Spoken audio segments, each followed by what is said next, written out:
une moyenne de 5 personnes pour une arme, nous devions être en tout une centaine d'autochtones. Les autochtones étant, comme vous le savez, ces êtres étranges qui sont originaires du pays où ils sont nés.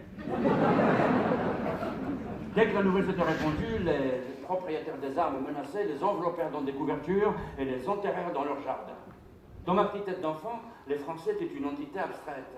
J'arrivais pas à les imaginer. J'avais hâte de découvrir comment ils étaient faits.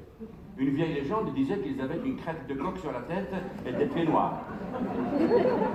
Une autre légende soutenait qu'ils étaient très beaux, à tel point que c'était devenu proverbial. Pour parler d'un beau jeune homme, les femmes disaient « Ishvah amorom ». Il est beau comme un Français.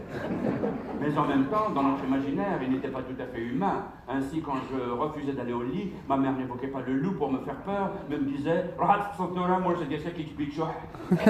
Va dormir tout de suite, sinon bitchoh viendra te manger tout cru. » Dans les 3 secondes qui suivaient, je dormais à poing fermé, de peur de me faire dévorer par cet ogre dont les 2 syllabes me terrifiaient.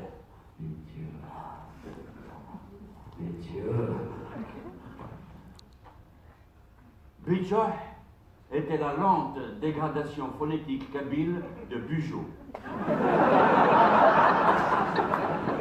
Le général Bugeaud, l'un des fameux officiers qui avait dirigé la conquête du pays et qui était réputé pour être sanguinaire et monstrueux. Je n'en dormais plus. Est-ce que les militaires français qui allaient venir, malgré leur grande beauté, seraient aussi terrifiants que leurs célèbres prédécesseurs?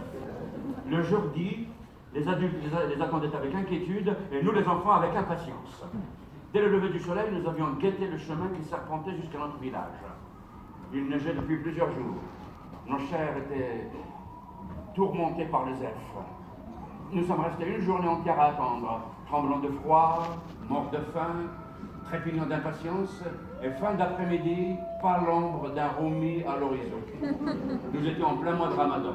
Déçus, nous nous apprêtions à aller dans la cour de la mosquée à attendre que le muezzin lance la prière qui autorise à rompre le jeûne. Nous, on ne faisait pas le Ramadan, on était trop petits. Mais on aimait bien voir comment la faim faisait souffrir les adultes.